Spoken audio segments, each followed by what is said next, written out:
which existed before the deflation and made industry unprofitable. Just give it time for that to happen. Don't try to stop it. So again, it was a laissez-faire attitude. Let the system correct itself. Now, he lost out to Keynes. That's the whole point of the rap. Keynes says, we should intervene and do something about it. Won over instead. But if you look at what policy was, what was the government policy before the crisis actually hit? In fact, it was to run a surplus. And you've all heard of the expression called the New Deal?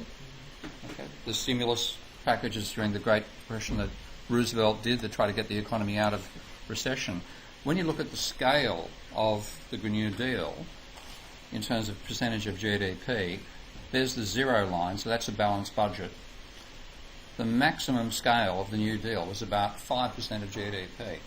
Now, to give you an idea of how that compares to what we've been through most recently, when the Obama stimulus package plus also the automatic stabilisers in the government system hit in 2009, 2010, the government deficit was 15% of GDP.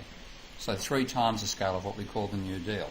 Now, the New Deal, looking back historically, we see it as, the Keynesians would argue, it's a major reason why the economy turned around, but it's actually quite a tiny stimulus compared to what we have now. The point I really want to focus on, though, is the government in the 1920s believed it should run a surplus. So throughout the 1920s, and they believed also running a surplus would mean the economy would work better. Again, it's very much like what you would have seen with the Tories in the last few years, what they call Labor's Great Recession. Okay?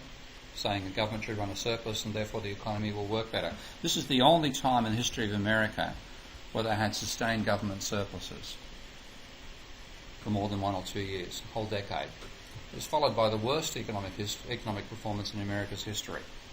But just keep that little factoid in mind. Okay? Running a surplus is supposed to mean everything works perfectly. That wasn't perfect. So when you look at the return to, when the recession, the second downturn occurred, when the economy went back into a slump, I don't have the figures on the screen here, but if you look at the unemployment data on one of the earlier charts, you'll see the point. The unemployment peaked at 25% in 1932. It then fell to 11% by about 1936. And then it rose to 20% again in 37, 38. And what was going on at the same time was Roosevelt was persuaded to return to surplus. So there's a dramatic reduction in government spending at the time. And the result, at the same time what occurred, was an increase in unemployment.